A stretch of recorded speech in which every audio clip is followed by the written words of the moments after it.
¿Por qué le llamamos la gran imitadora? Porque es que hay muchísimas patologías que se pueden confundir porque afectan a todos los. Yo le he puesto la gran imitadora porque es verdad, porque la he podido diagnosticar suponiendo o descartando etiologías que han afectado al sistema nervioso, sistema dérmico, a sistemas articulares, que no sabes lo que pasa, que son aquellos pacientes que van de un lado para otro, que no saben lo que tienen, que están mal diagnosticados, que te ven desesperados, que estén deprimidos, y al final dices, bueno, ¿qué pasa? Y vas empezando a ver que por aquí detrás hay algo. Ay, Alex, esto no va así, vale. Bueno, ¿qué es? Supongo que aquí habrá personas que son médicos, personas que no. En principio, os voy a decir qué es una enfermedad multisistémica, es decir, que no se queda solamente en una parte o en otra, sino que afecta absolutamente a todo nuestro sistema, a nuestro organismo. Y hasta ahora se sospechaba que solamente era la Borrelia burgdorferi y sus especies, entre otras bacterias, sobre todo entre otras bacterias, que era la causante de esta enfermedad. Cuando después de leer tanto y buscar tanto, he descubierto que no es así, que hay muchas más etiologías, es decir, sí que son son microbios intracelulares, pero no solamente es la Borrelia, sino que hay otras infecciones de las cuales nosotros normalmente no pensamos, pero que realmente existen. Y no nos tenemos que quedar solamente pensando en encontrar esta bacteria, sino que tenemos que ampliar mucho más. ¿Sí? Donde he visto particularmente yo y he encontrado bibliografías, sobre todo lo que afecta al sistema inmunológico. ¿Sí? Y cuando nosotros tenemos una afectación del sistema inmunológico, ya sabemos que puede suceder cualquier cosa. Puede aparecer una autoinmunidad, puede hacer cualquier degeneración, etc. Y el segundo órgano que he visto también más afectado es el sistema nervioso. No solamente el sistema nervioso periférico, sino el sistema nervioso central también. Hay afectaciones a nivel cerebral, mielínicas, musculares, de todo el sistema. ¿Vale? Bueno, pues me equivoco cada vez. ¿Por qué le llamamos Lyme? Yo, en mi ignorancia, yo me acuerdo cuando hice la carrera hace muchísimos años, las infecciosas como que se las pasaron pacífico por el mundo. Y justamente hubo una huelga, no las estudiamos, y a mí Lyme, bueno, sí, me sonaba, pero sonaba de aquella manera, ¿no? Y además, como nunca se diagnosticaba y no me venían pacientes diagnosticados de Lyme, me cayó en el olvido, hasta que por casualidad me llegaron 3 o 4 pacientes que me hicieron despertar. Personas que habían sido muy válidas y que estaban totalmente destrozadas, que no podían pensar, que no podían trabajar, que estaban diagnosticadas y dejadas de lado, que todo el mundo las tomaba por locas y que no era este el problema. ¿Por qué se llama Lyme? Pues directamente no es que lo descubriera un señor que se llamara Lyme, sino que esto en el año 1975, fijaros que tampoco hace tantos años, al menos para mí, que ya tengo unos cuantos, pero en el 75, de repente, en Estados Unidos, en Connecticut, en Lyme, la ciudad de Lyme, hubo una especie como de epidemia de niños con artritis. Generalmente eran artritis de grandes articulaciones, en rodillas, más frecuentemente, pero hubo una especie de epidemia de artritis. No sabían por qué. Empezaron a hacer analíticas y muchas eran seronegativas. O sea, hablamos de una artritis reumatoide cuando tenemos, bueno, pues una bacteria, ¿no? Un estreptococo, o podemos ver alguna otra etiología que nos pudiera dar a pensar que por qué nos están haciendo aquella artritis. Y realmente no era así. Salían negativas, hasta que como había tantos haciendo unas historias clínicas completas, que es lo que se debe hacer siempre y que a veces no las hacemos, bueno, vemos aquella articulación y tienes una artritis, te doy un antibiótico, te doy antiinflamatorio y te mando para casa, ¿no?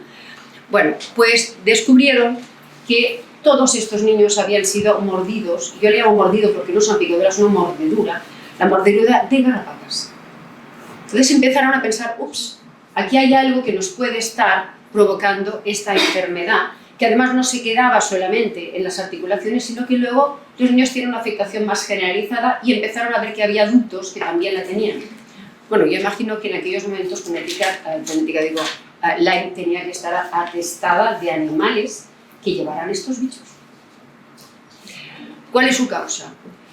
Bueno, en principio, la etiología, he comentado antes, que se atribuye a esta bacteria, que es la Borrelia burgdorferi, que es una bacteria intracelular y que tiene genospecies. Genospecies, ¿qué quiere decir? Subespecies. Tenemos la burgdorferi, que es la más conocida, pero luego, si veis aquí, hay otras. Estas, no es porque sí. Estas de aquí, por ejemplo, vienen de la zona asiática, Japón, China, etc. Estas, la Lusitania, vamos a ver, ¿dónde está Lusitania? Pues nada, en Luxemburgo, ¿no? Y toda la zona de Europa tiene esta.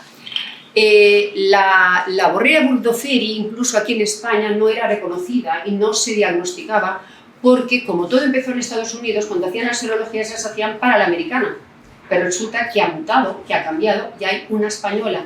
Entonces, los reactivos que usaban eran reactivos que no respondían a la española, y entonces se decía que aquí no existía. Es decir, los pajaritos, ¿no? Las palomas que llevan las garrapatas, que son unos vectores de transmisión también, no solamente el perro, sino las palomas, bueno, pum, se les cae una, y mira por dónde una de mis pacientes que vive en en Rivas, atrás de él. O sea, salió positivo para una americana. Quiere decir que no las palomas americanas se quedan en América, sino que migran de un lado para otro y que por tanto estas bacterias habían llegado aquí. Esta fue diagnosticada porque tuvo la suerte de tener la americana, pero ¿cuánta gente tenía la misma sintomatología y no estaba diagnosticada porque miraban solamente con reactivos para la americana? ¿Cuándo podemos sospechar una borreliosis? Es decir, esto está mal escrito, y lo siento, porque no es una posible borreliosis, es un posible Lyme. No tiene nada que ver, le llamamos borreliosis y no es una borreliosis, es un Lyme y tenemos que descartar las diferentes coinfecciones, porque resulta que estas garrapatas, bueno, pues son muy ávidas de llevar bacterias y no solamente llevan la borrelia, sino que llevan otras muchas en su saliva, en el veneno que puedan tener.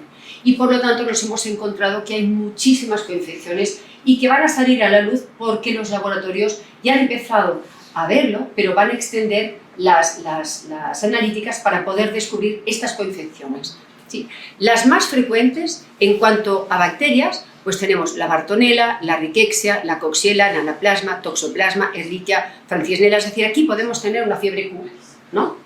La fiebre botonosa, la fiebre Q, es decir, con toda la sintomatología que presentan estos pacientes y que, bueno, pues pensamos que solamente es por uno, tratamos y luego no se nos curan porque a lo mejor nos olvidamos que detrás también hay una borrelia. O que solamente buscamos la borrelia y resulta que hay estas otras coinfecciones y que el tratamiento llega a fallar al cabo de un tiempo porque no ha estado lo suficiente bien enfocado. Por otro lado, parásitos como la babesia, la babesiosis y virus. ¿Y qué tienen que ver los virus? Pues os puedo decir que casi todos, os diría que todos los pacientes que he diagnosticado de Lyme, todos tienen un Epstein-Barr positivo y muchos de ellos citomegalovirus, parvovirus y aquí falta otro que es el poliomavirus. Y que luego os explicaré el poliomavirus lo que hace, ¿sí? Porque es el causante del Lyme neurológico. El vector de transmisión. Aquí vemos unas garrapatas, fijaros que hay distintas medidas. Nos imaginamos siempre la garrapata típica que vemos en el perro, está grande, pero resulta que de garrapatas hay de muchísimas medidas, desde esta hasta lo que llamamos las ninfas, que son las garrapatas que tienen la medida de un grano de polvo. O sea, muchas son de la medida de una cabeza de un alfiler. Entonces, claro, si nosotros queremos encontrar una garrapata en un perro peludo, como que lo tenemos un poco difícil. Y con lo cual, pues bueno, convivimos. La gran suerte es que no todas las personas mordidas por garrapatas se enferman. ¿Por qué? Porque no todas las garrapatas llevan estas bacterias. Esto es la buena noticia, ¿no? Que no todas.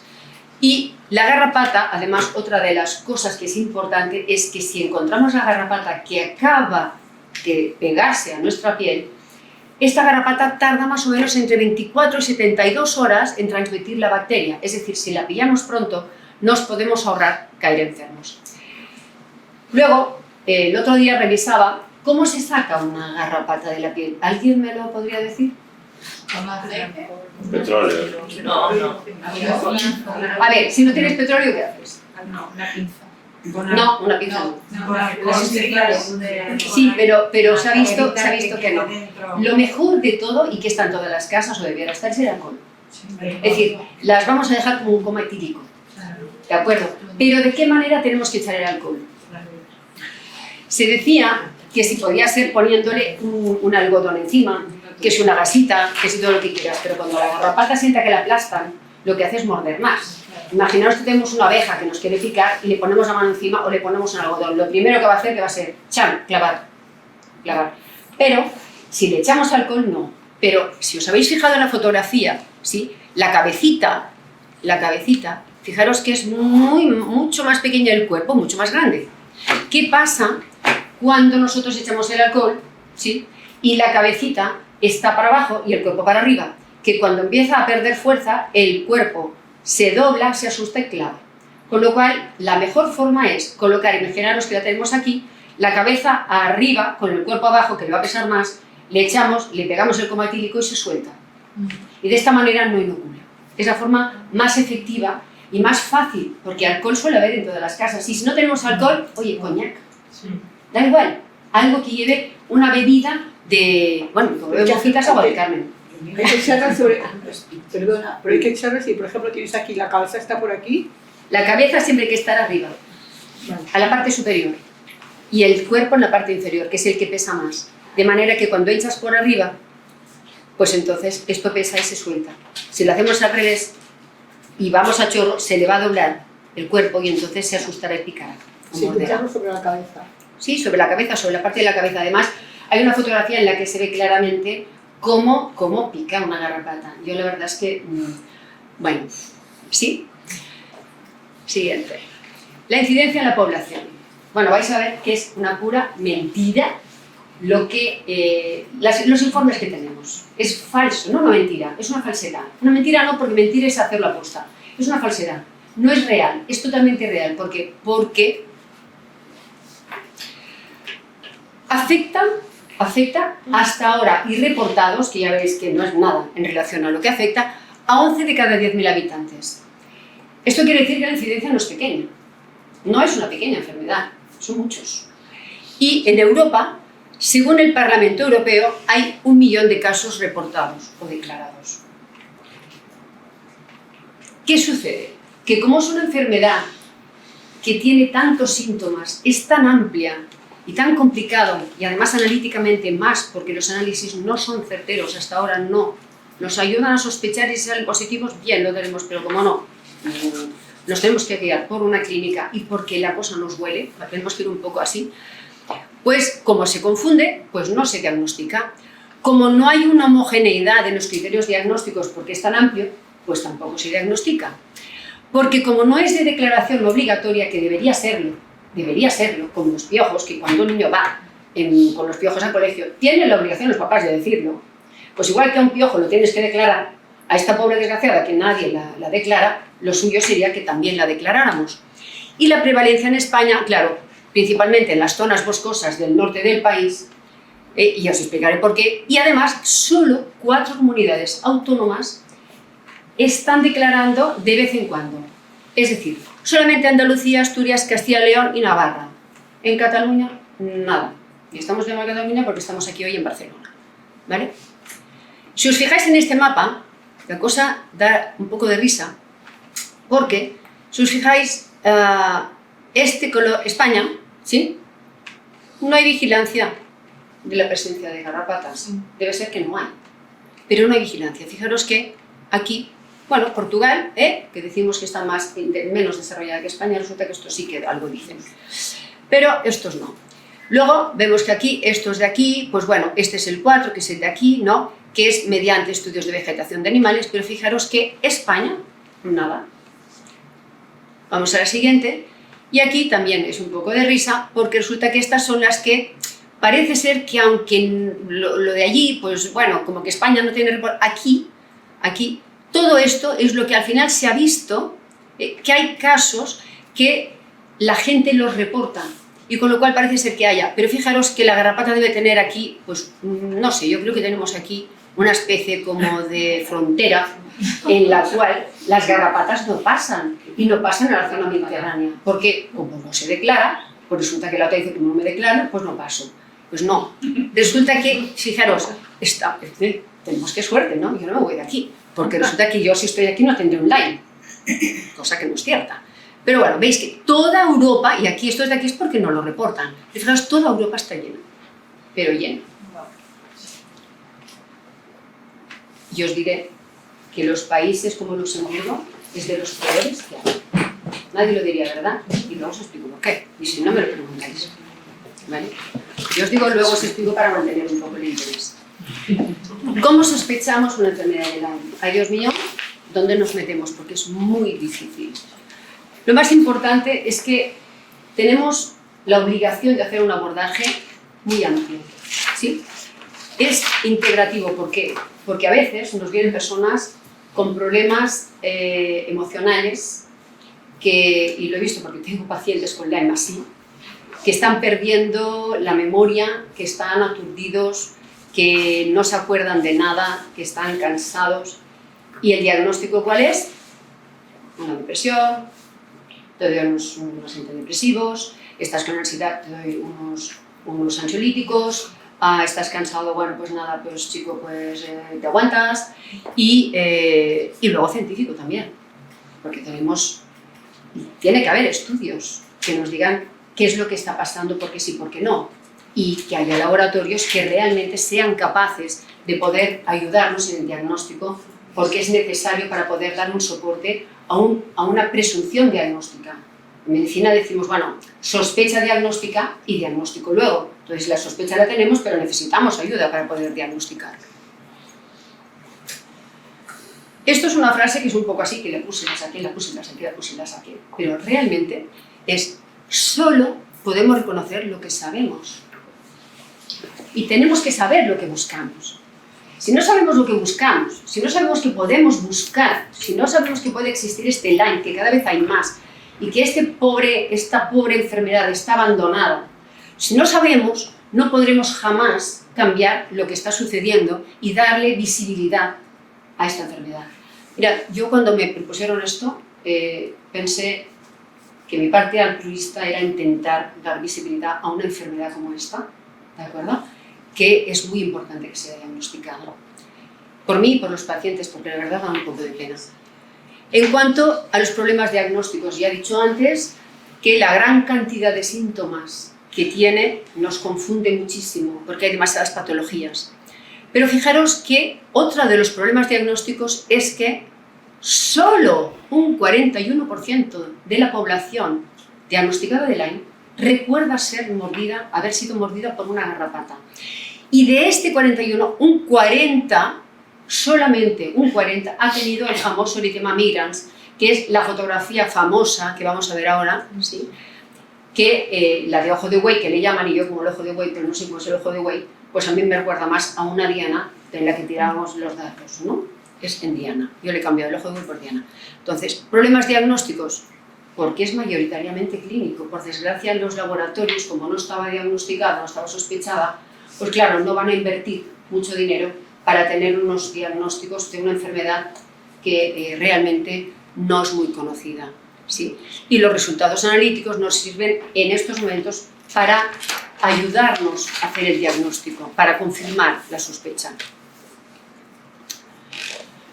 Antes decía que se tenía que hacer un abordaje muy integral.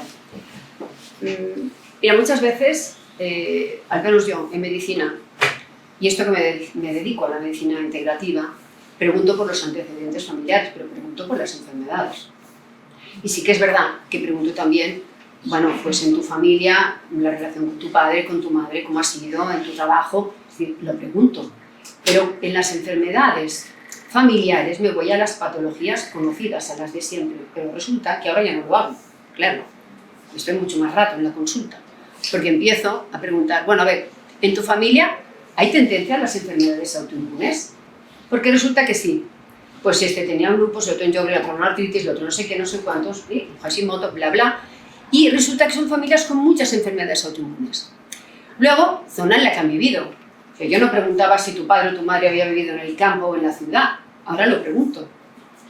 Y luego veremos por qué, porque algunas de las coinfecciones se transmiten por vía placentaria o transovárica. Poca broma. No hablamos de una borreliosis, hablamos de un Lyme.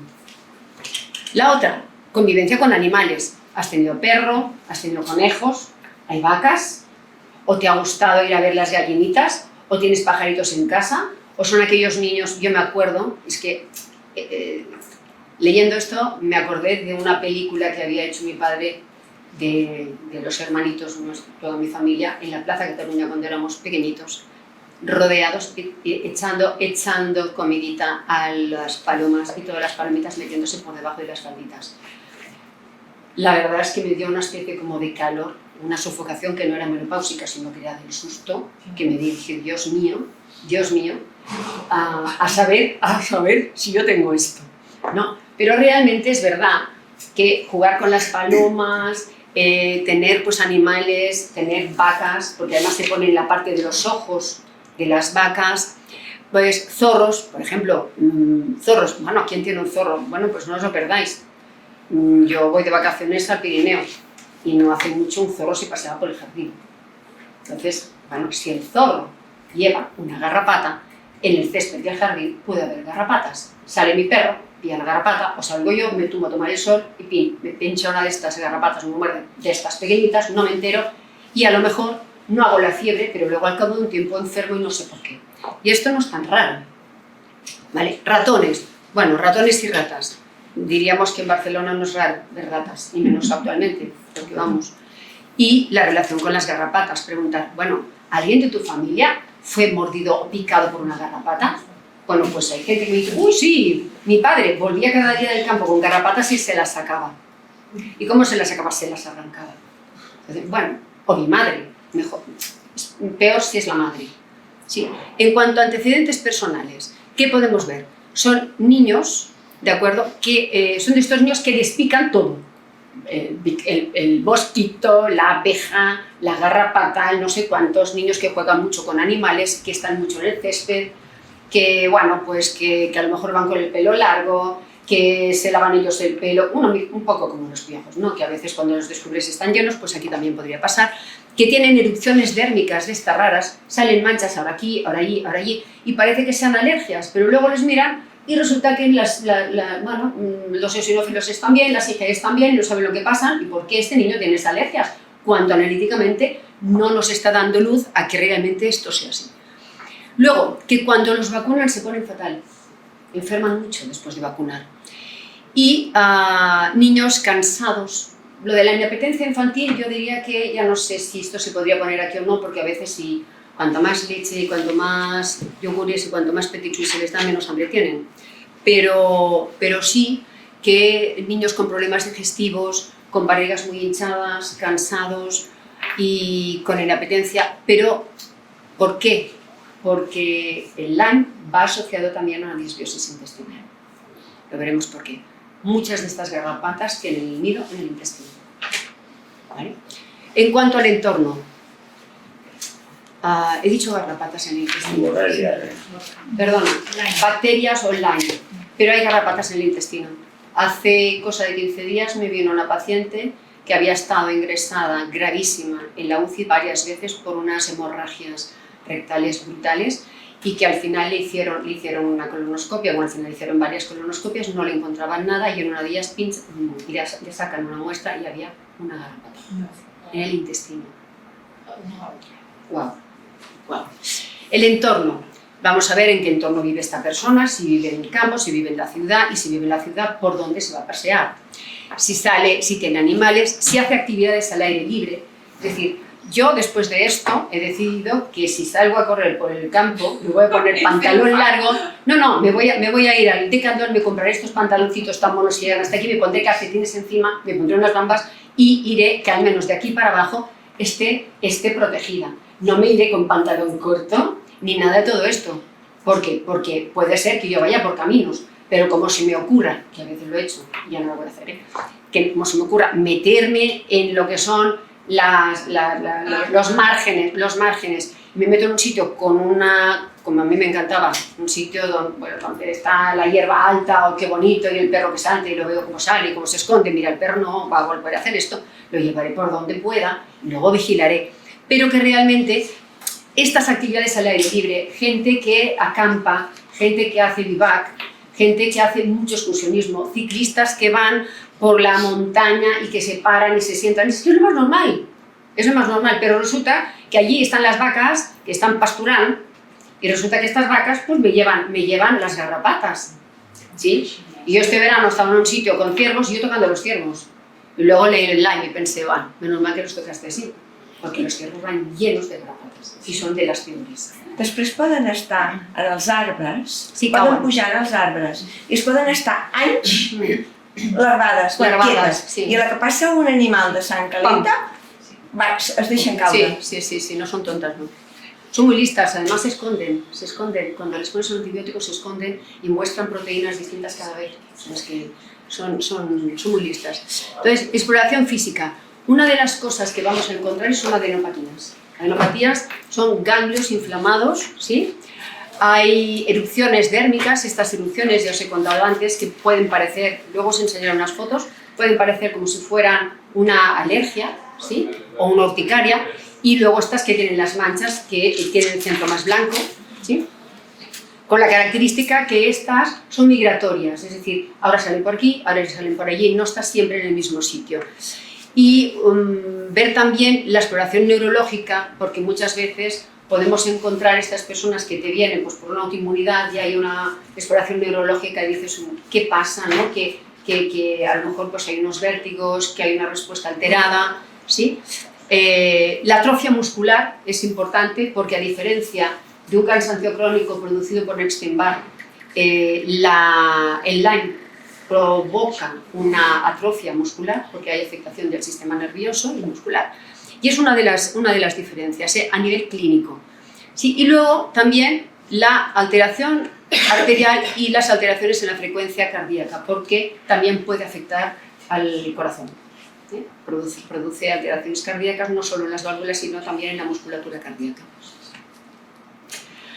Que haya reacciones postvacunales, esta frecuencia sintomática en la recaer y recaer y recaer y recaer, es que siempre estoy enfermo, es que siempre estoy mal, es que siempre, entonces dices, ¿qué te está pasando?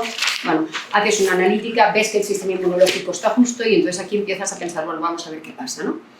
La sensibilidad a factores medioambientales.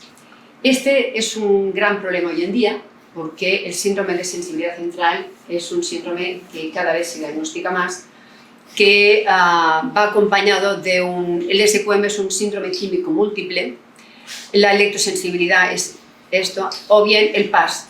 Te dicen, ¿qué tienes? Soy un PAS. Un PAS es una persona altamente sensible.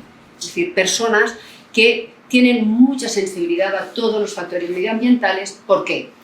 Porque cuando nosotros tenemos una bacteria que infecta, que hace lo que le da la gana, que se carga el sistema inmunológico y que nos afecta a nivel general, el espacio extracelular también queda afectado.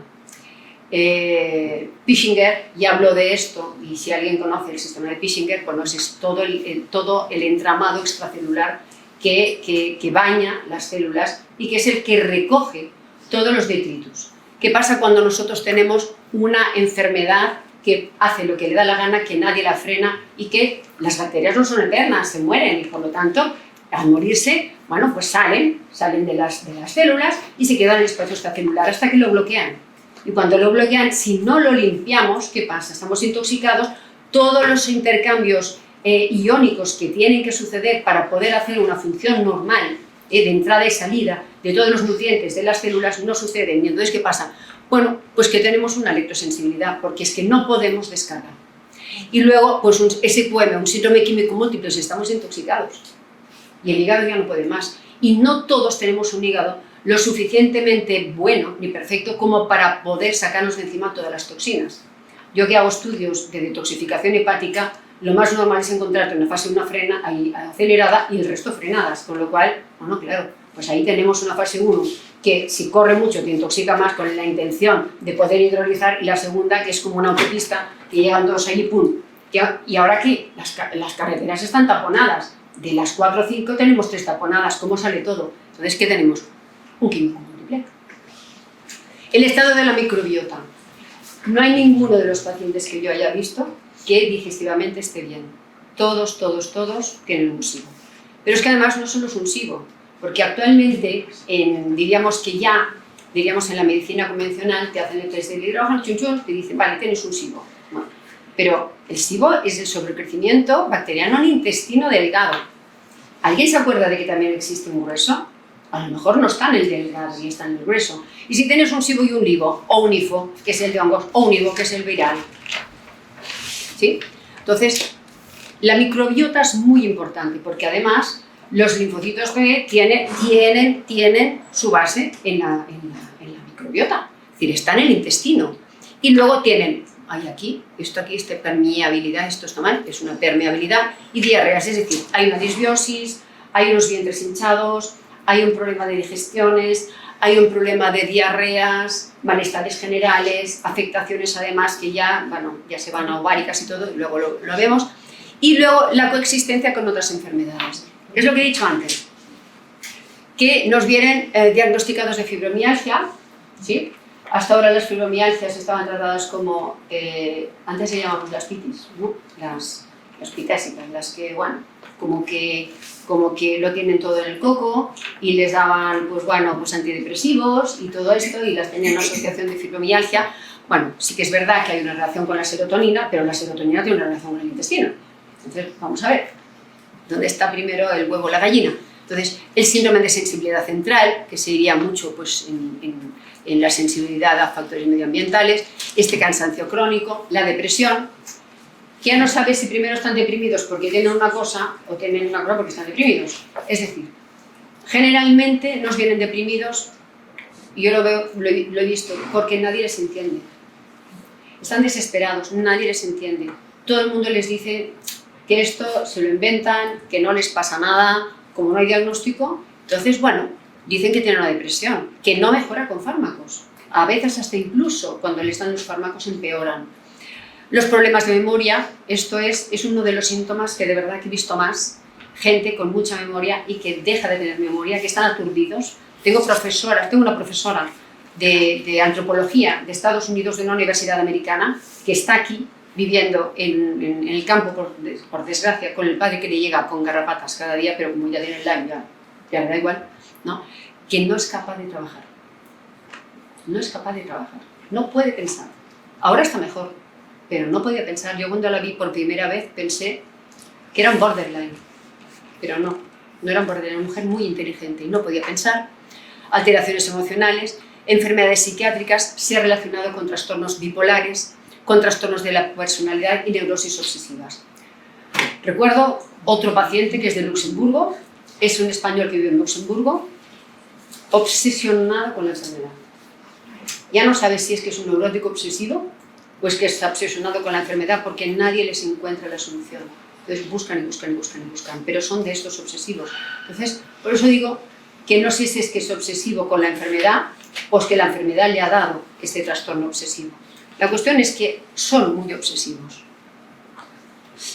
Esto os lo van a dar a los que trabajáis con pacientes. Esto es un listado que puede facilitar bastante lo que sería la sintomatología que pueden presentar, es decir, nuestra historia clínica, pues que lo marquen ellos, ¿no?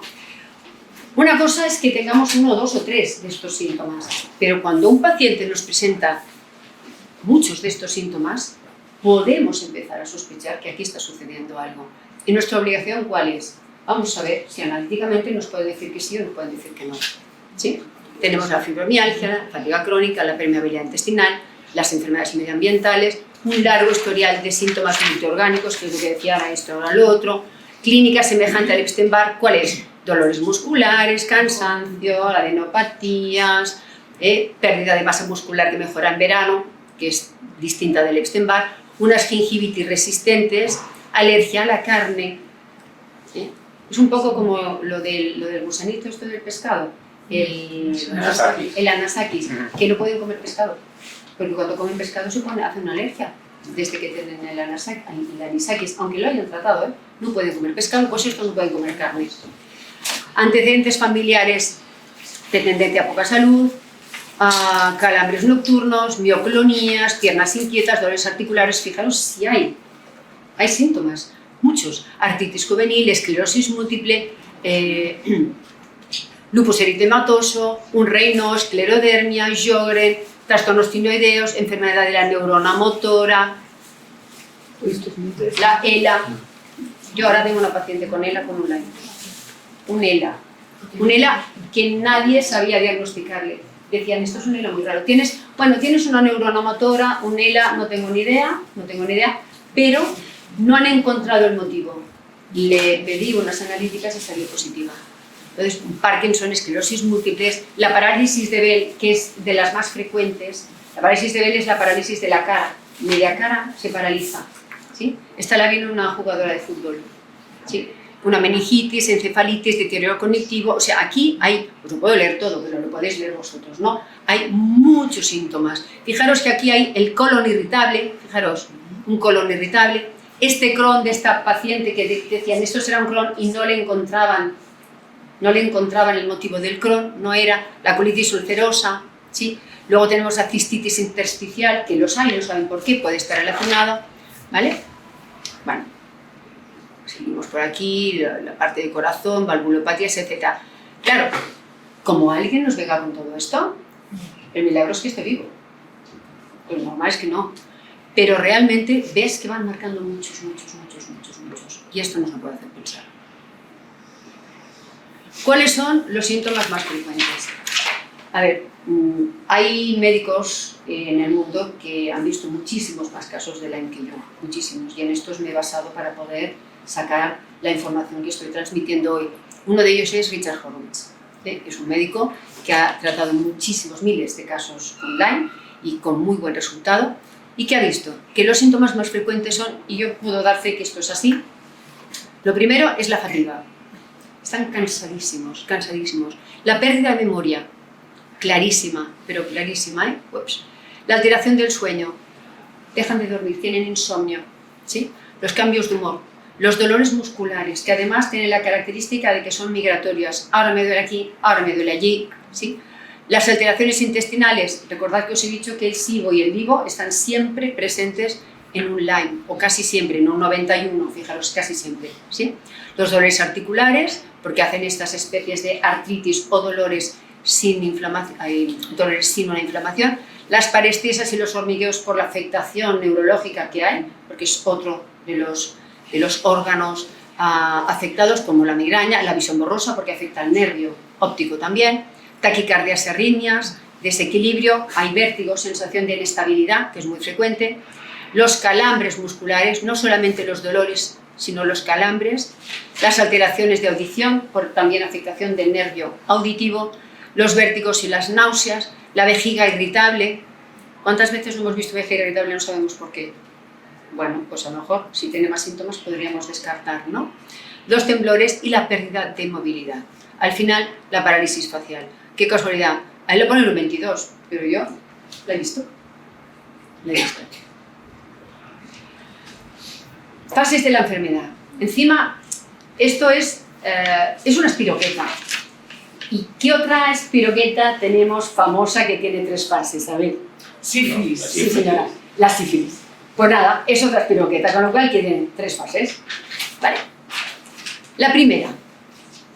El 40%, solo el 40%, sabe que les ha mordido la garrapata.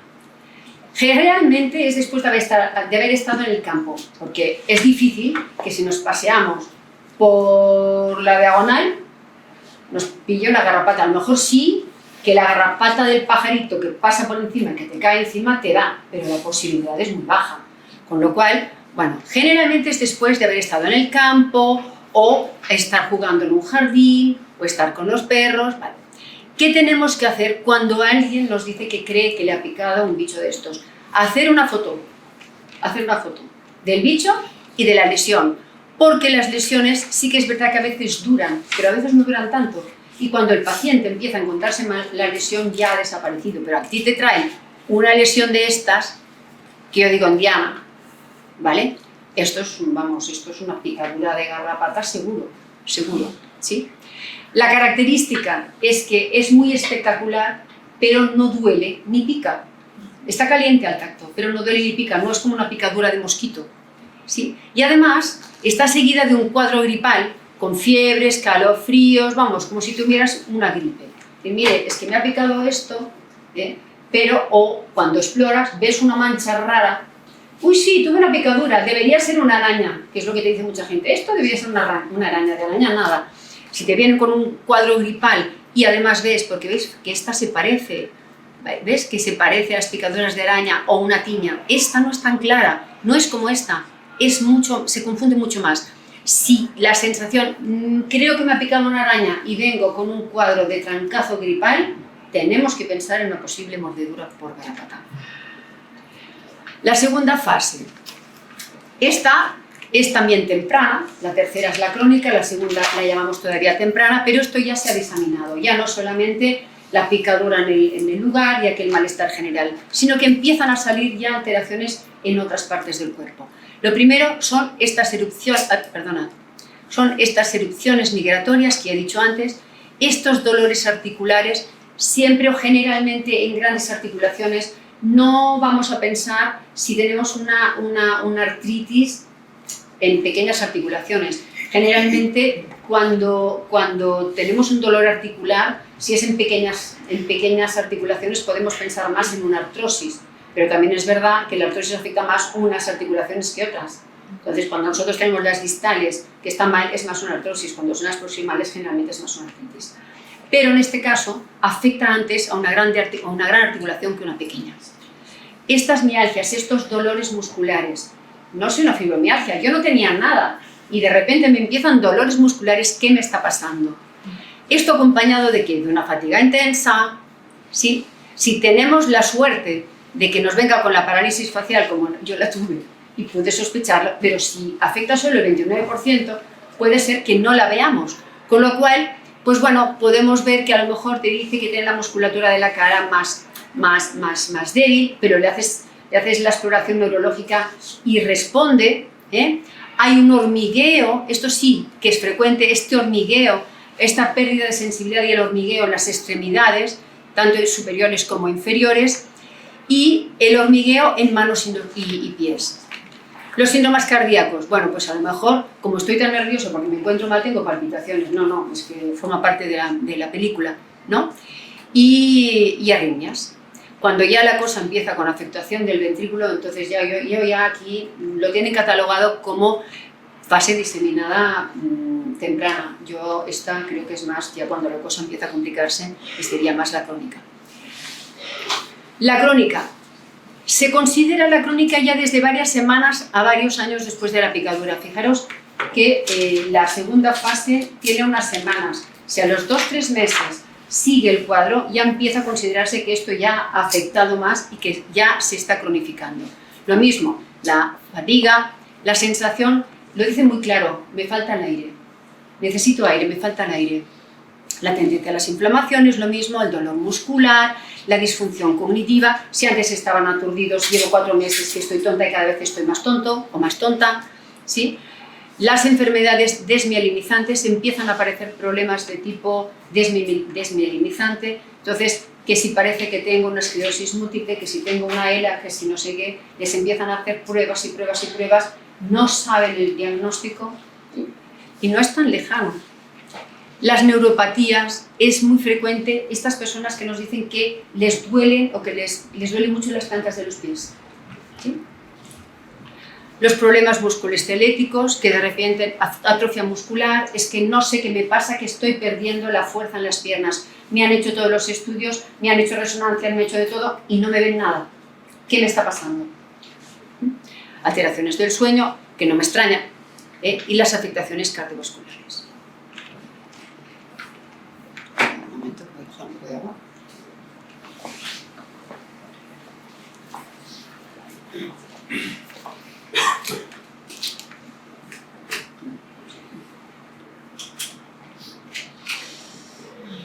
Perdona,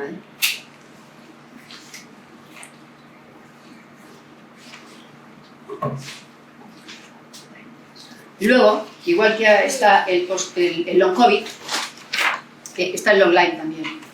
Que las personas que han sido tratadas con los antibióticos y con todo lo que se les pueda dar, pero que sin embargo su sintomatología no mejora. Mejora un tiempo y luego vuelve otra vez a aparecer y se eterniza y se queda allí, ¿no? Que es yo le diría el long life. Bueno, de estos del 10 al 20% de los pacientes tratados tienen un long Lyme. Persiste más de 6 meses esta sintomatología. Pruebas diagnósticas de laboratorio. Bueno, aquí, cuando empecé a buscar, era una locura. Era una locura. Que si el Western Blot, que si el ELISpot, que si el ELISA, que si el no sé qué, que si no sé cuántos, bueno, al final resulta que casi todos son lo mismo, pero con nombres distintos. Vale.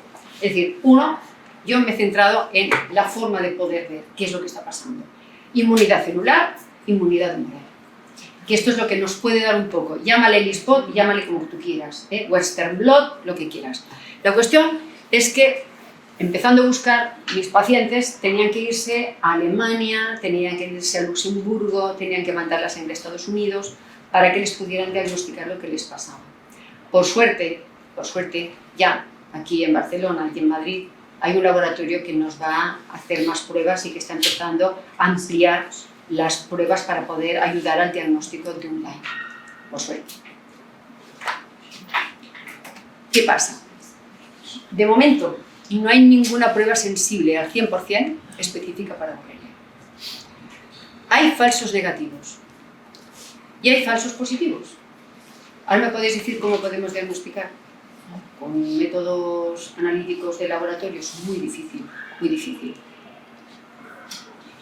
Actualmente, vemos, yo digo el celular status porque es como se pide, ¿sí? Un celular status de Borrelia. Nos miran normalmente todo el tipaje linfocitario para ver un poquito, gran parte del tipaje linfocitario para ver cómo están los linfocitos T, los B, cómo están los NK, cómo están respondiendo, si hay algo activo, si no lo hay.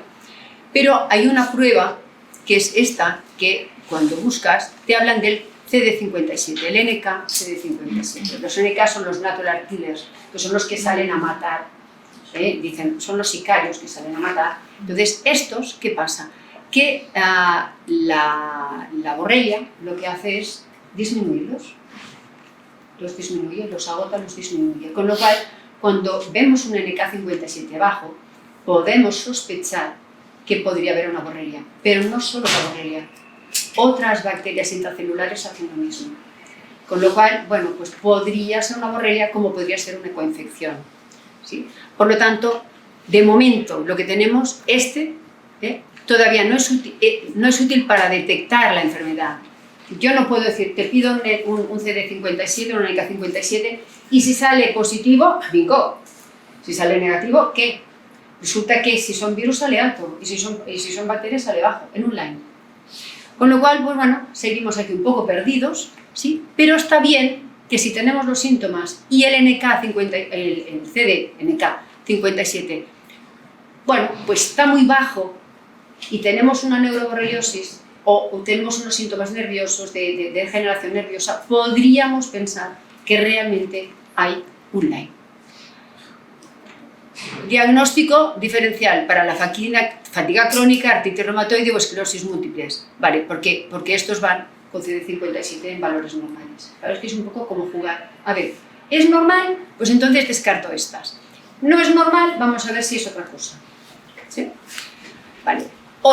Un CD57 de valores normales cuando hay mucha sintomatología, a lo mejor no es una Borrelia, pero sí puede ser una coinfección de cualquier otra de las que os he nombrado antes. ¿Sí? Una Rickettsia, una Coxiella, una Babesia, ¿vale? Y aquí tenemos, si es una Bartonella, ¿con qué síntomas podríamos pensar que puede ser un Lyme por Bartonella? Pues cuando hay aquel dolor de planta de pies que os he dicho, ¿sí? Que no hay ninguna explicación. ¿Cuándo podría ser una Babesia?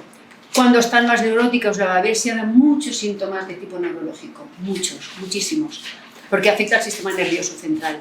Y a lo mejor un micoplasma, cuando también hay mucha fatiga y dolor.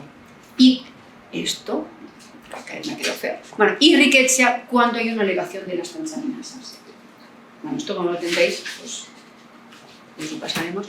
Otros podemos tener el factor de complemento y otros el interferón gamma con los linfocitos T, los 8NK y los NKT. Bueno, claro, dependiendo de lo que tengamos, si lo que tenemos es un parásito, una bacteria o un hongo, tendremos una elevación o una disminución de estos linfocitos. Esto es el tipaje básico que nos presenta el laboratorio, ¿sí? Esto, bueno, es un poco un una explicación. Vale, los leucocitos es el sistema innato, que ya lo sabemos, los linfocitos es el adaptativo, los linfocitos bajan, ¿sí? La T4, bueno, respuesta a bacterias, podemos pensar en autoinmunidad, pero bueno, ya si los T4 ya están tocaditos, podemos ver los T8 igual, que son para virus. Cuando tenemos un 8 naive, es que no han conocido, y que si están bajos es que están en el intestino, y podemos sospechar que tenemos un Lyme a nivel digestivo, a nivel intestinal, ¿sí? Y cuando están altos, que ya han sufrido y que ya van de vuelta. Los de memoria, estos son los de reserva, tenemos que ver si están muy altos o no, porque a lo mejor tenemos un Lyme crónico y tenemos unos de memoria que están allí, ¿sí?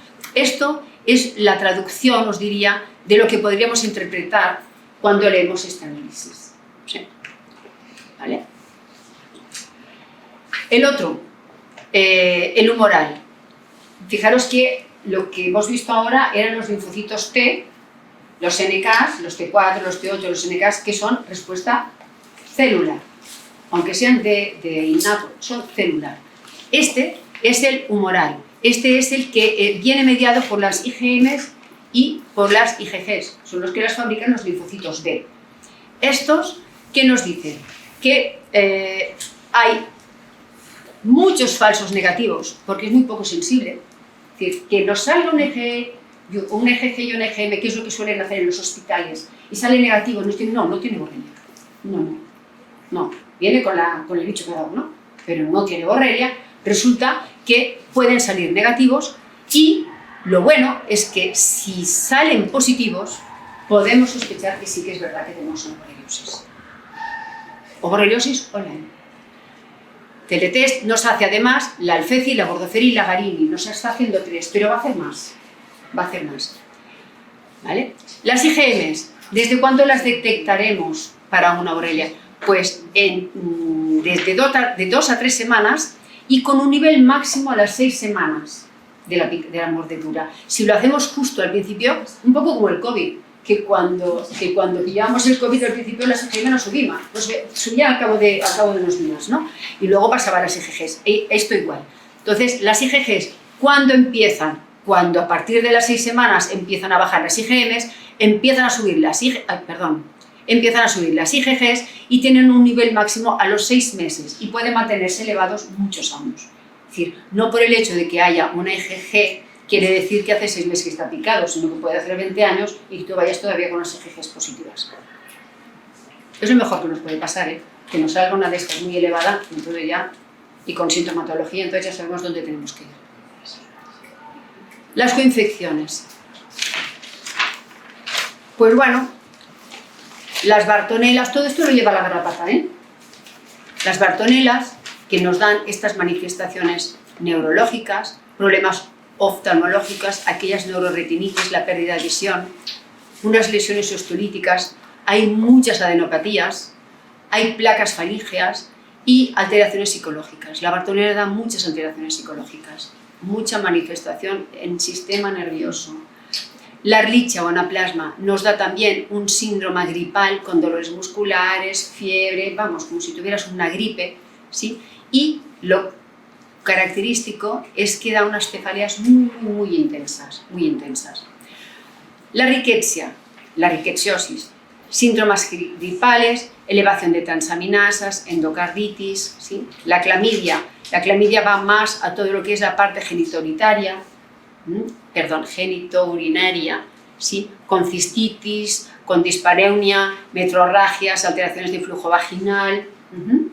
Y la Coxiella, que esta también va con síntomas pseudogripales, fiebre, cefaleas, y la característica de que esta nos da diarreas y vómitos, que las otras no tienen por qué darlas. O sea, ¿quieres decir que puedes tener una clamidia positiva y no ser una infección de transmisión sexual? Podría. Porque a ver, eso te la caga la pareja, lo que te ha picado es lo que la pata. Exacto. Pues sí. Lo que pasa es que también saldría la borrelia, probablemente, porque la borrelia diríamos que es la capitana general, y luego van las otras. Entonces, son infecciones. Generalmente tienes la borreliosis, que además, esta garrapatita, pues bueno, a lo mejor había picado uno que se había ido de titis y resulta que llevaba lo otro. Entonces, te pica a ti y ya te lo ha pasado. ¿Vale? Bueno, la babesia La característica de la ABS es esta sudoración tan importante, ¿sí? Y esta sensación también de falta de aire, se ahogan mucho. La parte cardíaca, a la vez se afecta mucho la parte cardíaca. Y bueno, claro, síntomas psicológicos, pero es que casi en todos, porque es que la gente se encuentra muy mal. ¿Sí? El toxoplasma, bueno, ¿quién no conoce el toxoplasma, no? Es una enfermedad muy semejante a la mononucleosis, pero más leve. Es que hay mucha gente con toxoplasma positivo, ¿sí? Pero que ha tenido unos días que, bueno, ha estado un poquito así, hecho un poquito de fiebre, unos ganglios, no sabía lo que tenía, chin, encima si están embarazadas empiezas a rezar para que no pase nada. ¿Sí? Y virus.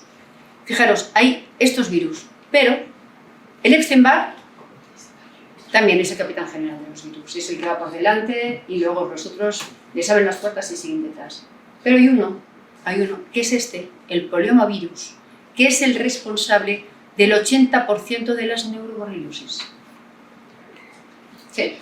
Es un virus que transmite también la garrapata y que nosotros podemos, o que puede despertarse porque haya entrado una borrelia, porque a veces cuando entra la borrelia, como destruye, como para el sistema inmunológico, cualquier virus que nosotros pudiéramos tener más o menos controlado, sale y da la luz, ¿vale? Y que entonces nos puede salir, es decir, podemos tener un zóster después de una picadura de una garrapata, bueno, y ahora encima va y me sale un zóster, pobre desgraciado. No, es que esta garrapata te ha pasado una borreliosis, te ha disminuido el sistema inmunológico, te ha dejado sin defensas, entonces te ha salido el herpes. Y el polioma igual. Y si os fijáis aquí, hay uno que no está, que es el parvovirus. ¿Quién no tiene un parvovirus en sangre? Es difícil porque casi todos o hemos tenido perros, hemos jugado con perros, hemos estado con perros. Y el parvo es un provirus, por cierto, el parvo. Y que a nosotros en principio, si estamos bien, no nos afecta demasiado. Pero si nosotros tenemos una bajada de defensa, este parvo puede subir. Entonces aquí, el parvo, ¿qué pasa? Que a la diferencia de otras personas de la familia que pueden tener también un Lyme, porque hay familias enteras con borreliosis, enteras, resulta que cuando haces las serologías, ves que el parvo salen todos altos y hay uno que no. Caramba, no. Es que ni tan solo tiene, y además es el que tiene más síntomas, y es porque su sistema no es ni capaz de poder reaccionar ante este virus, es el que está más fastidiado de todos, el que no tiene respuesta. A veces pensamos que encontrar respuesta inmunológica muy alta es patológico, y a veces es al revés, es cuando es baja. ¿Sí? ¿Qué relación tiene con la microbiota intestinal? Y yo me pregunto, ¿qué enfermedad no tiene una relación con la microbiota intestinal? Porque el 90% de nuestro sistema inmunológico se fabrica allí, ¿de acuerdo?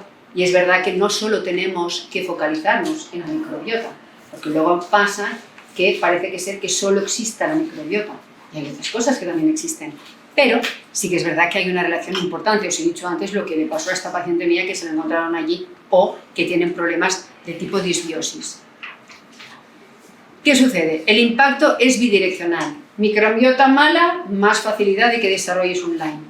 Tienes un Lyme, más facilidad de que tengas una microbiota afectada, porque puede haber la parte que afecte al intestino y la parte que afecte al sistema nervioso.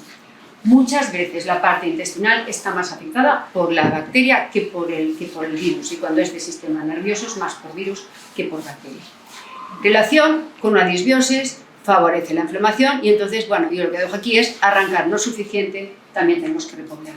Como creo que aquí la gente que está aquí, todo el mundo que más o menos veo que ha hecho así, no me voy a extender. Tratamiento convencional. Ya sabemos que los antibióticos, ¿no? La doxiciclina es lo primero que se da, también con amoxi, luego después hay baterías y baterías, puede ser por vía oral, puede ser por vía endovenosa, incluso en muchos casos, sí. Pero, ¿qué ha sucedido? Y esto luego os lo enseñaré, porque está demostrado en estudios científicos, que el tratamiento convencional no destruye la bacteria en las formas inactivas. ¿Y qué es esto de las formas inactivas? Bueno, pues ahora os lo explico.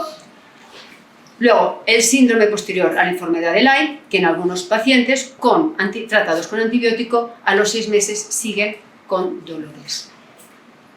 Durante el curso de la infección por borrelia, que es lo que os iba a decir ahora, ¿qué pasa? Cuando una borrelia se encuentra ante un medio hostil, es que es muy lista. ¿Ves? Es como un rulito, ¿vale? Es como un tirabuzón. ¿Pero qué hace? ¿Vosotros os acordáis? Aquí llamamos el Sant Antoni. ¿Sabéis lo que es un Sant Antoni? Sant Antoni es una especie como de insecto que va plano y que cuando lo tocas y se cierra, como un armadillo, se cierra. Pues la borrelia hace exactamente lo mismo. Cuando se enfrenta a un medio hostil, como puede ser el antibiótico, se protege y se cierra y hace una especie de película para protegerse. Con lo cual, el antibiótico no puede destrozar estas formas redondas. Y estas son las que nos fastidian porque son como no pueden. Cuando se ha ido el antibiótico después de unos cuantos meses y dice, Tati, aquí no hay nadie, pum, me vuelvo a abrir y vuelvo otra vez a salir. ¿Sí? Con lo cual, pues bueno, se pasa de la espiroqueta a la forma redonda y de la forma redonda luego se vuelve a la espiroqueta. Con lo cual, ¿qué pasa? Que claro, eliminarlas es muy, muy, muy difícil. ¿Sí? Sin embargo, para erradicar con éxito la borrelia con los agentes antimicrobianos de tipo fitoterápico, el resultado no es el mismo, cambia mucho. Entonces, bueno, luego también hay tres formas de borrelia. La espiroqueta, la forma redonda y luego la que es el biofilm, ¿no? La que tiene aquella capa, ¿no? Como cuando tenemos un absceso que hacemos aquella especie de capa exterior por la cual no pueden entrar los antibióticos. ¿Cuántas veces tenemos abscesos en las encías o abscesos en algún sitio y no hay manera de que entren los antibióticos, pero al final se tienen que sacar, ¿no? Porque no pueden atravesar estas barreras, pues hacen un biofilm. Esto, fijaros, esto es una borrelia que se ha enfrentado a un antibiótico y que ha hecho, chum, se ha cerrado. Y estas son las que todavía no se han cerrado. Luego hay otras imágenes que está la cabecita y luego está el resto, se está cerrando, se está haciendo la bolita, ¿no? Y luego, además, ¿qué hacen? Se agrupan entre ellas para protegerse y hacen una bola más grande. Se hacen como comunidades, ¿no? Entonces, bueno. Otra de las cosas que se está haciendo actualmente, que yo lo he descubierto hace muy poco, pues resulta que lo primero que hace el organismo cuando le penetra una borrelia a la sangre, hace una inflamación muy importante. ¿Sí? Por eso también con los fitoterápicos también se tratan con fitoterápicos que tienen capacidad antiinflamatoria. ¿Y qué hacen? Pues ahora resulta que pinchan veneno de abeja. Entonces, bueno, ¿qué pasa? ¿Y si eres alérgico al veneno de abeja? No, ningún problema. Yo te pongo antes antihistamínicos, tengo la adrenalina al lado y como hagas la reacción, te pongo la adrenalina y me quedo tan ancho. Esto es lo que se está haciendo ahora. Con lo cual, ¿qué pasa? Buscan con el veneno de abeja, que la idea no está mal, porque se están yendo no a matar con antibióticos, sino que el organismo produzca una reacción inmunológica que pueda frenar toda la inflamación. La idea está bien, el problema es que falla porque cada 2x3 tienen que pincharte el veneno de abeja. ¿Qué pasa? Primero, lo que pretenden es que pasen la resolución de la inflamación por vías alternativas, el paso de TH1 a TH2, el TH1 es el inflamatorio, el rápido, el TH2 más el crónico, pero ¿qué pasa? Que cuando lleva un tiempo, el TH2 vuelve otra vez para atrás y otra vez necesidad de inoculaciones frecuentes. Bueno, yo que soy alérgica a la picadura de abeja, la verdad es que no me voy a dejar poner. No. Tengo otras cosas, tenemos otras armas sin efectos secundarios y sin ningún riesgo y que las tenemos a nuestro abasto y los tendremos aquí, ¿vale? Para poder tratar una borreliosis online con gran efectividad. Tratamiento fitoterapéutico. El enfoque. Vamos a apoyar la producción de energía. Es un enfoque holístico, no me gusta, integrativo. Holístico suena como a qué rarita eres, ¿no? No, integrativo, vamos a integrarlo todo. Yo rarita no tengo nada, creo que no, al menos no hago la pinta, pero un poco sí, ¿eh? Entonces, apoyo a la producción de energía, ¿sí? ¿Por qué? Porque las mitocondrias están también dentro de la célula, entonces ¿qué hacen? Chuchín, se comen toda la mitocondria, por esto están tan cansados, ¿vale? Efecto antimicrobiano. Vale, lo tenemos. Efecto desintoxicante. Os he dicho antes que el espacio extracelular está hecho polvo, no es líquido, está ya amalgamado, es casi un engrudo. ¿Sí? Y que el hígado tenemos que ayudarle a que se saque todas las toxinas. Sistema del apoyo inmunológico y el efecto antiinflamatorio. Bueno, si alguien tiene alguna idea más, la ponemos aquí y la aplicamos. Esto es un estudio que hizo esta doctora, ¿dónde está? Eva Sappi, ¿sí? Que fue un estudio es in vitro, de creo que eran unos 30 casos aproximadamente, no recuerdo, ¿sí? De la doxiciclina y y fitoterapia, ¿vale? De hecho, no era fitoterapia solo una, había 2 productos fitoterápicos que para mí son los que me han resuelto gran parte de los pacientes que he tratado. Entonces, lo que hicieron fue teñir con verde, bueno, no puedo repetir el nombre de lo que pusieron para teñir, porque ya creo que no era de mucha importancia, no lo recuerdo, pero la cuestión es que esto que veis aquí, ¿vale? Son estos grupos, estos son las formas, o sea, son estas espiroquetas, estas borrelias, que han hecho estos grupitos aquí, y están aquí protegiéndose los unos a los otros. Este es el grupo control, ¿sí? Cuando los pacientes tomaron samento o con el samento, lo que se ve es que las colonias, fijaros cómo han disminuido, pero esto todavía está verde, con lo cual es verdad, hay muchas menos, nos hemos cargado el 80%, el 90%, pero todavía queda alguna de viva. Hombre, pues como queden una de viva, pues como les dé por volver a crecer, que es lo más probable, volvemos otra vez a liarla. Con lo cual, hay un efecto, y es un efecto importante, pero no es suficiente. Prueban con banderol. ¿Qué pasa? Fijaros que el verde casi ha desaparecido, ¿veis? Hay muy poquito, ¿de acuerdo? ¿Qué ven? Las que están teñidas de rojo están muertas. Ya no captan, están muertas. Matan a la mayoría. Pero ¿qué vemos? Que, fijaros, que sigue grande. Es decir, no se ha reducido, pero sí están muertas. ¿Qué más me da que haya muchos muertos? Pues que se vayan al cementerio. Aquí están. Sí, hay muchas, pero están muertas. Con lo cual, entre los dos, ¿qué vieron? Esto es lo que sucede. Con samento y banderol juntos, este es el cambio. Casi no quedaba nada. Casi no se ven formas. Quedaba alguna pequeña, pero si tú persistes, esto fue, creo que fue, el estudio no sé si fue, no recuerdo si fue un mes o 2 meses de tratamiento. Bueno, la cuestión es que fijaros qué cambio.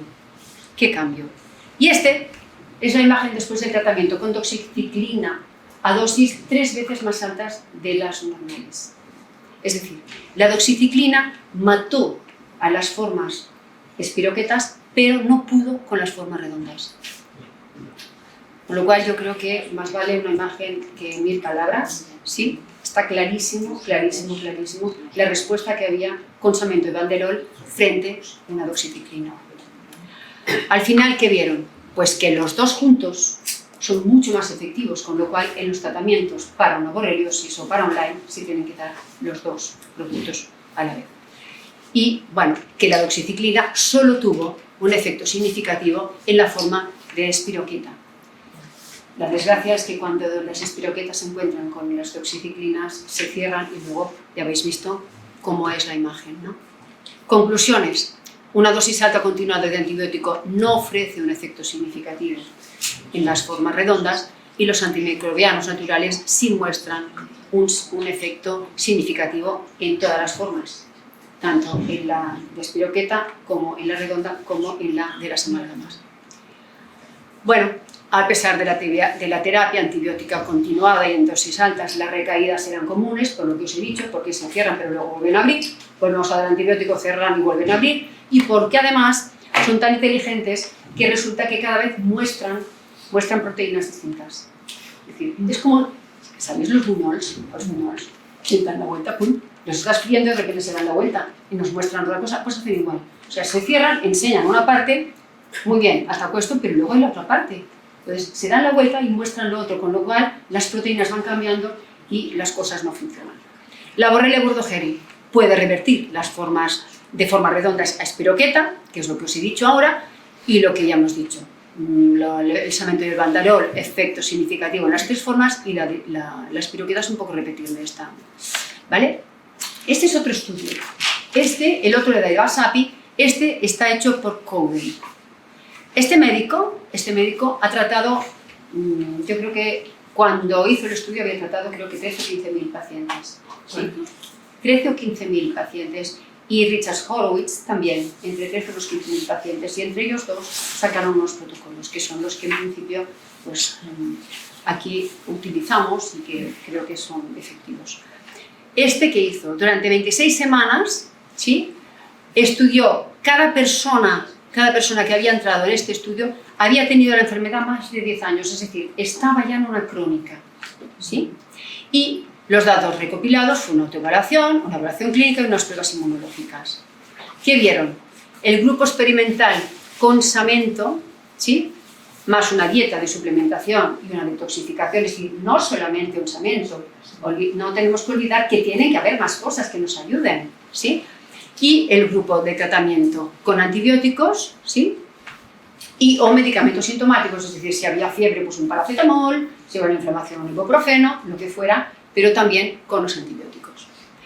Esto es el resultado. Fijaros, este es el grupo experimental, este es el grupo control. La fatiga, había mejorado un 58, un 83. El dolor articular, del 55 al 60. Fijaros que todo es mejor.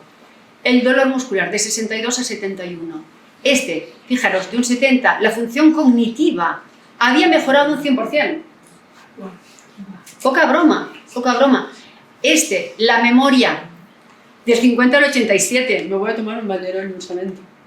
Sí, al 87. El líquido encefalorraquídeo, la mejoría, los parámetros del 57 al 80. Es decir, fijaros, y la neuropatía periférica no había mejorado nada y estos habían mejorado en 83,3%. Es decir, estamos hablando de unas diferencias muy importantes en la mejoría, ¿sí? Después de tratarlo con estos fitoterápicos. Bueno, pero no estaban asociados, no era solo el samento, ¿no? Era samento. Lo que pasa que es mejor, ya has visto, que esto puede ser un tiempo, pero si tú no le añades un banderol, lo que puede pasar es que no acabes de cargártelas. Pues es mejor dar los dos. Y luego el protocolo es mucho más amplio, porque tenemos las coinfecciones, y como no sea solamente, y como no lo sabemos, porque los análisis todavía no los tenemos claros, ¿qué tenemos que hacer? Matar moscas a cañonazos. Es decir, ¿vamos a arriesgarnos a dar solamente un samento y un banderol? Si solamente es una borrelia, perfecto, pero como tenga una babesia, o una bliquia, o un toxo, o lo que tú sea, pues casi mejor ampliar un poquito el tratamiento y los éxitos son mucho más elevados. Ahora veréis el porcentaje, ¿vale? Entonces, en estos, los pacientes de grupos seropositivos habían mejorado, fijaros, al final del estudio, el 85% de los pacientes en ambos grupos se volvieron seronegativos, ¿vale? Pero luego hubo recaídas en los otros, ¿sí? El grupo experimental, bueno, había una actividad comparativamente mayor en la producción, bueno, esto de las bandas de proteínas, bueno, esto está un poco liado. Bueno, la cuestión es que las proteínas que se fabricaban habían mejorado y los pacientes con samento, lo que vieron es que es seguro, es eficiente porque no tiene efectos secundarios, mejoraba la salud y la calidad de vida, que es lo que hemos visto ahora, ¿sí? Y superaba la efectividad de los antibióticos convencionales, los que se suelen dar. Protocolos fitoterápicos, es el protocolo de Coden, es el doctor Coden, es cardiólogo e internista, ¿sí? Y es presidente del Consejo Asesor Científico de la Academia de Medicina Integrativa en Estados Unidos, y es el que ha hecho los protocolos fitoterápicos en online, que luego fueron aplicados también por Horowitz y que también tuvieron muy buen resultado. Esto desde el 2004 se están dando estos protocolos. El resultado es del 90% de mejora de los resultados en laboratorio y un 70-80% de mejora sintomática. Suficientemente elevados como para tenerlo en cuenta. Todas estas plantas, ¿qué pretenden?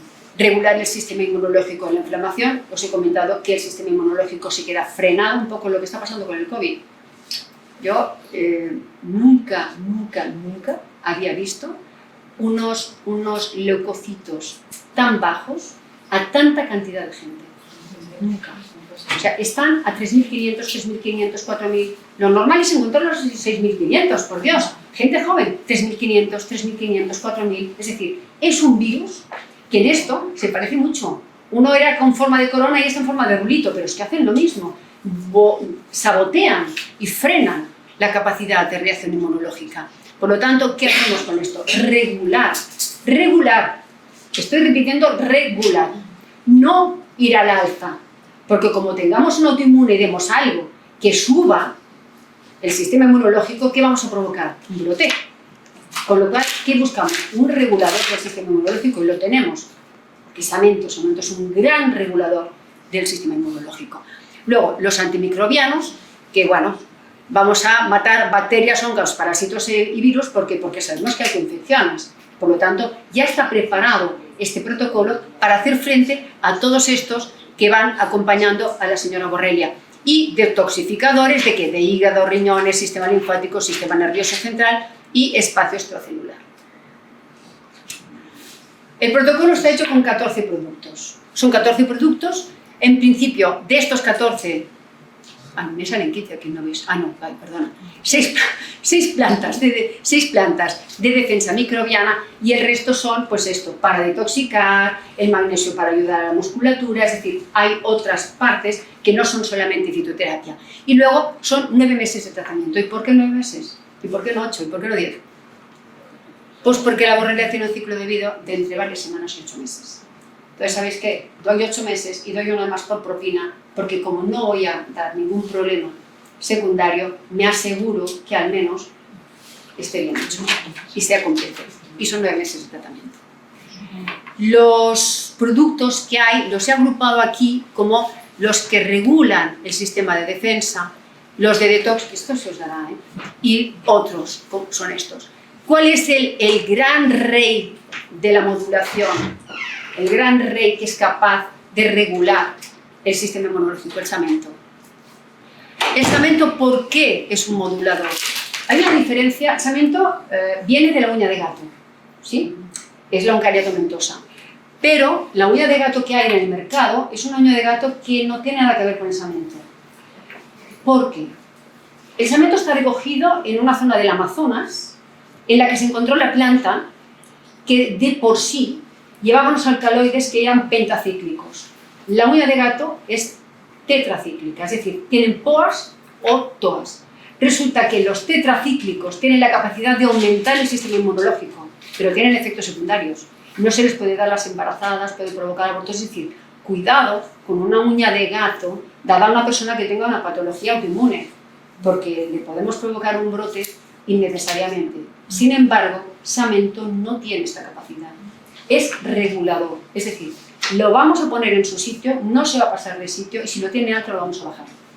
¿De acuerdo? Es decir, no solamente está indicado para online, sino para cualquier intención de regular un sistema inmunológico es muy válido. El otro día ayer vi una paciente que llevaba después de una quimioterapia 3 años con 2.500 leucos.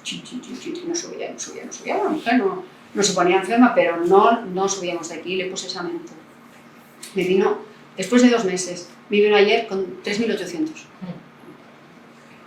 Me dice, ¡me han subido! Digo, espera que te di. Ahora digo, Samento, digo, anda. Digo, pero si es lo mismo que te daba más Samento. Sí, me lo sigo tomando. Ella ha sido profesora de la Universidad de Biología, especialista en plantas. Entonces, sí, sí. Oye, voy a estudiar esto. Digo, tú estudias lo que quieras, luego me lo dices. Pero realmente me sorprendió porque la mujer, yo le decía, oye, mira, ningún problema, no pillas nada, de vez en cuando te comes pachuchita, pero bueno, no pasa nada, tu organismo se ha acostumbrado, claro, con la quimio se cargaron la capacidad. Bueno, pues resulta que el Samento fue capaz de descargarse la capacidad de la quimio porque habían subido 3.600, 3.700, y como era arteriscos, a partir de 3.600 había desaparecido. Dijo, me lo voy a marcar. Digo, tú márcatelo y que dure. ¿Qué hago? Sigue con el Samento, por favor. A ver si dentro de 2 meses te encuentro con 4.500, que entonces lo vamos a celebrar, ¿no? Es decir, realmente tiene esta capacidad. ¿Sí? A la vez, pues es modulador del sistema inmunológico, os he dicho, antibacteriano, antiinflamatorio, analgésico, antifúngico. Todo esto, yo os lo digo aquí, pero realmente hay estudios en los que se ve dónde afecta a nivel de la cascada de citoquinas. de las interleuquinas, que frenan las proinflamatorias, que hace aumentar las antiinflamatorias, que regula el sistema inmunológico, subiendo y bajando toda esta reacción, que también frena unas NKs que están altas y sube las que están bajas, el tumor necrosis factor. Todo esto queda afectado o queda regulado por esta plantita tan maravillosa. El banderol. El banderol es este otro antimicrobiano que nos ayuda tanto en la borreliosis, bueno, o en el Lyme. Bueno, es antibacteriano y es este que hizo, nos mató el bicho. El otro le dijo, tú te encoges, queda un poquito, y este nos lo mata. La tacuna es otro que también está en el protocolo, y también, fijaros, antibacterial, antifúngico, antiinflamatorio, antiviral, bueno, más o menos como este. Pero para que el cuerpo no se acostumbre, ¿qué hacen? Hacen una rotación. Hay unos protocolos que yo creo que son aplicables en casos más complicados, que se repiten lo mismo, y hay mucho más, y hay otros que cuando son casos que no son tan fuertes se pueden ir turnando, y ahora lo veremos, ¿vale? La comanda es otro, ¿vale? La comanda, fijaros que tiene amplio espectro en las coinfecciones, y es que son tan frecuentes las coinfecciones que es como para no dar comanda, yo la daría. Y la mora que también es lo mismo, son todos estos. El detox, el burburpinela, que este nos ayuda en detox de hígado, riñones, sistema linfático, espacio intersticial. Este es un gran detoxificador. El parsley, que es también lo mismo, el cilantro y el espárrago. ¿Vale? El parsley és Julivert. Sí, això. El perejil, sí. El perejil, el cilantro y el espárrago. También sabemos que tienen todos los metales pesados, y cuando tenemos una incapacidad de detoxificación que por la segunda fase no nos va bien, pues bueno, alguien que nos destape un poquito digamos, la vía de detoxificación de metales pesados, pues bueno, tampoco nos hace ningún daño. Luego, el magnesio malato. El malato, ¿por qué? Porque es altamente absorbible. Hay muchas sales de magnesio, pero esta funciona realmente muy bien porque se absorbe muy bien y nos afecta, actúa en el sistema cardiovascular, muscular, nervioso, óseo-celular. La serrapeptasa. La serrapeptasa, tenemos un problema ahora con la serrapeptasa, no sé si lo sabéis. Sí. Bueno, esperemos que vuelva a aparecer por aquí. Yo cuando había traumatismos y había inflamaciones y había cirugías y todo esto, yo daba serrapeptasa y la gente la agradecía siempre fuera de la comida. Bueno, pues ahora no sé por qué motivo, la han retirado, no está, no sabemos qué podremos hacer, si habrá manera, y lo están luchando para ver si aquí Augusto, que es el que lleva todo este tema, están luchando para ver si, más que luchar, trabajando, ¿no? Dando al callo para ver si podemos lograr que volvamos a tener serrapeptasa, porque realmente el efecto de la serrapeptasa mejora el transporte de oxígeno, pero además también es una gran antiinflamatoria, con lo cual también nos conviene mucho porque el Lyme es una enfermedad de grandes inflamaciones. Y la stevia, que la conocemos como edulcorante, pero resulta que no solamente es un edulcorante, también la conocemos como reguladora del azúcar, ¿no? De la glucosa, pero es que además también es antibacteriana, antioxidante. ¿Dónde está? Ahí. Se acaba la pila. Sí, antibacteriana, antioxidante, antifúngica, y reguladora del sistema metabólico, que esto ya lo sabemos para las leucemias. ¿Vale? Este es el programa de apoyo Couden, que este es el completo cuando tenemos casos que son más complicados, de más gravedad. Fijaros que aquí están Xamento, Banderol, esto son los 9 meses, ¿sí? Y aquí están todos. Xamento, Banderol, burburpinela, magnesio malato, recordad el Xamento para qué servía, el Banderol, el detoxificar, el que actúa a nivel de la musculatura, porque hay muchos dolores musculares, ¿sí? La tacuna, igual, la serrapeptasa, que bueno, aquí haremos lo que podremos, y luego empiezan la jotuinia, la comanda, la énula, la mora, que también actúan, y esta empiezan 3 meses después, es decir, primero pegan aquí un ataque con esta solos, ¿por qué?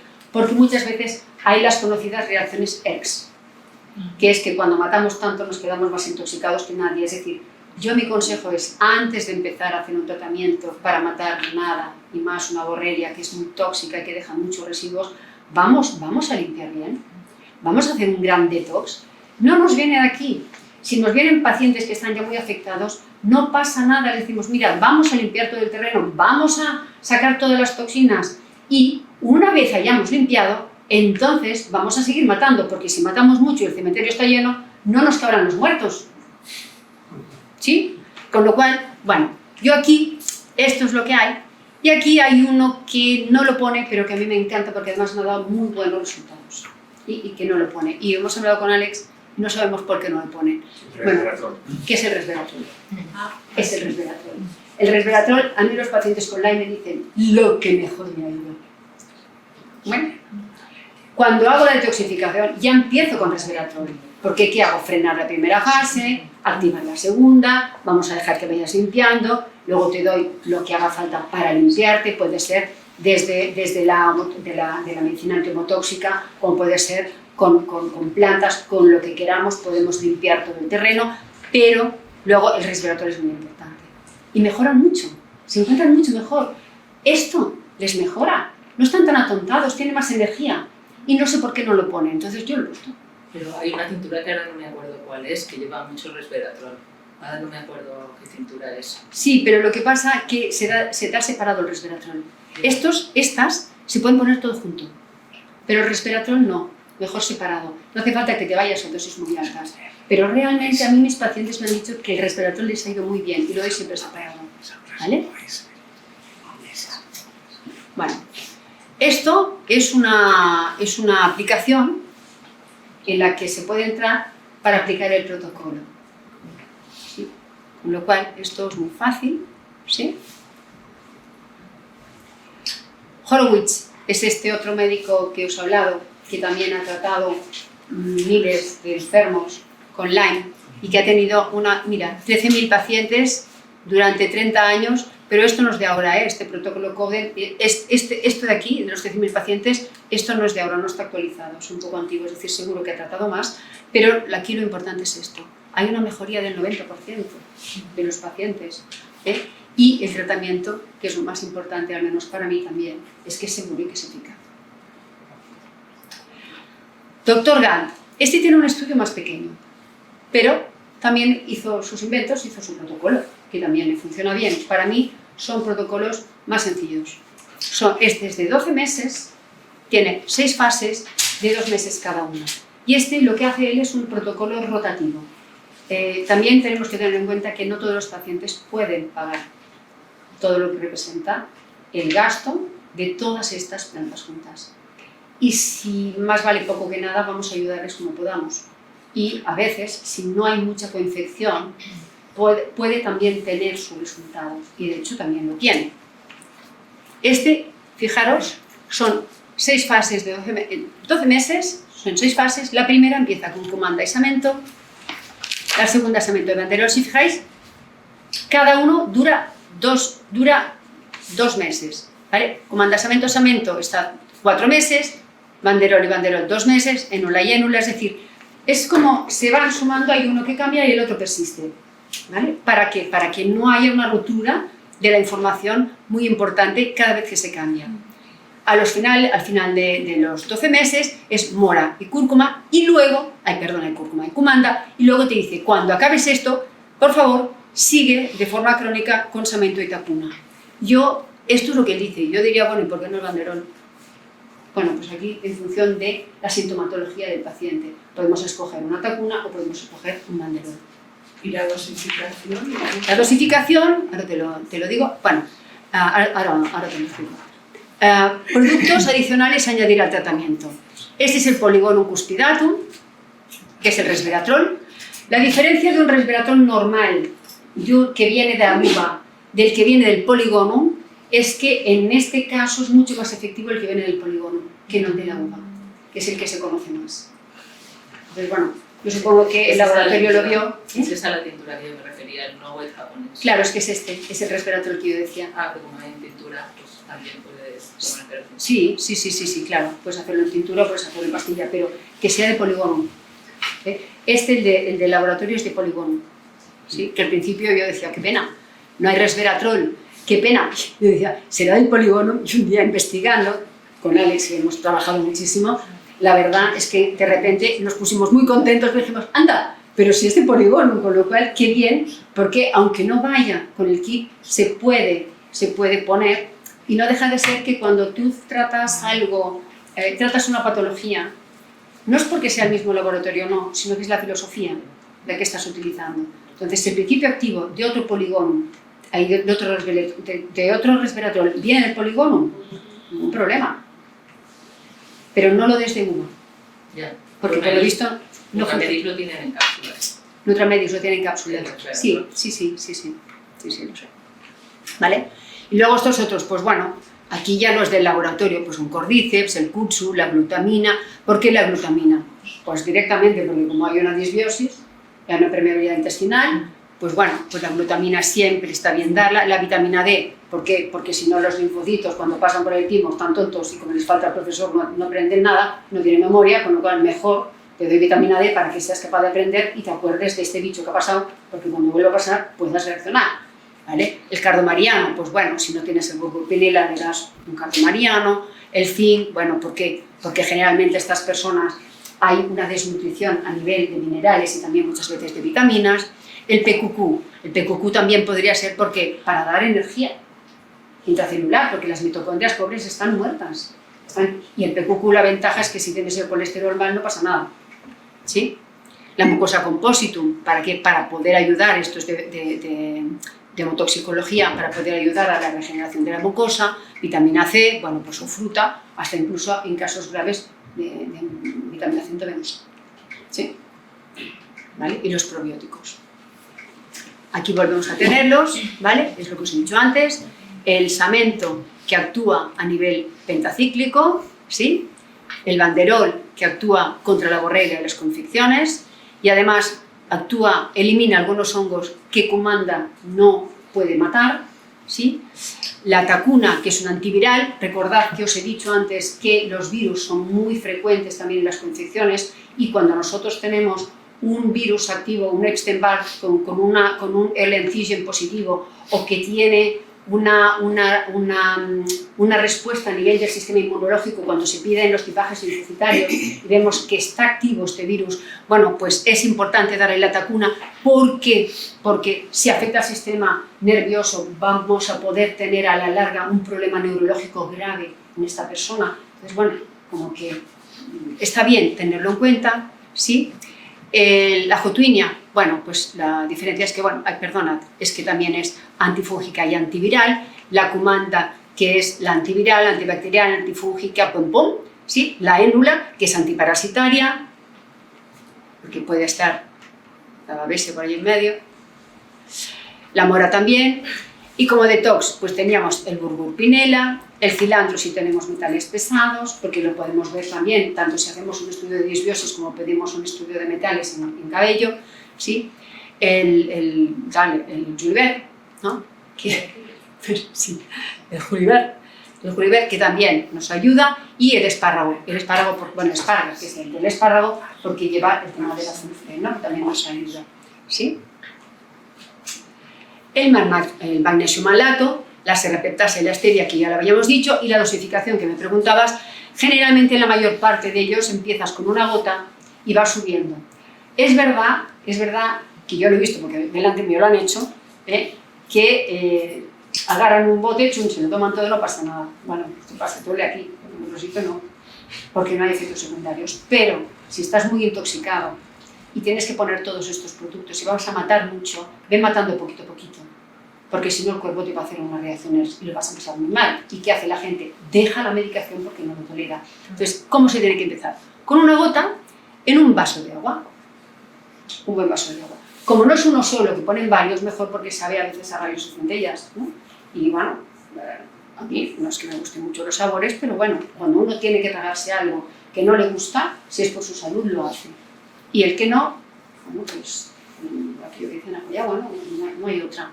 Entonces, empiezan con una gota, te vas acostumbrado también al sabor y aumentas hasta 30 gotas entre 2 y 4 veces al día. Yo creo aquí también dependiendo de la intensidad de los síntomas, ¿sí? 2 y 4 veces al día. Hay personas que son muy sensibles, sobre todo estas que tienen un SQM que dicen que no lo toleran, pues 3 veces al día, mejor algo que nada, ¿sí? Y excepto el burgurpinela, que te dicen hasta 20 gotas 2 veces al día. Bueno, es que a veces si das muchas más podrían hacer alguna diarrea por forzar mucho toda la detoxificación. ¿Vale? Esto es un... ya estoy acabando. Estoy muy cansado. Ya estoy acabando, pero estos son unos protocolos que también esto no es mío, esto es un copia y pega de unos protocolos que nos ha hecho Alex. Está muy bien. Entonces dicen, bueno, si tienes un Alzheimer, ¿qué puedes hacer? Pues claro, el burgurpinela y el parsley, lógico, vamos aquí a limpiar, ¿no? Si tienes el detox support, pues vamos, todos los que tenemos por aquí. Luego el soporte a nivel mental, ¿sí? El Vital Medics, porque si la gente está cansada les puede ayudar, ¿sí? El Antarctic Krill, bueno, no deja de ser un omega 3, ¿sí? El magnesio malato, las algas, que también nos ayudan, el soporte neurológico con el burbur, que ya se me... el burbur, el parsley y el Antarctic Krill, el soporte intestinal, que es muy importante, ¿de acuerdo? Cuando hay una infección por Bartonella, ¿cuál sería el protocolo? Cuando hay anaplasma también, la clamidia también, esto no pasa nada, no os preocupéis, la clamidia también, la coxiela y el toxoplasma, que son las coinfecciones que se salen de lo que sería el protocolo que os he dado antes, que sería básicamente por un Lyme supuestamente provocado por Borrelia. Pero como están muchos más de estos, aquí es como meterlo todo en el mismo sitio.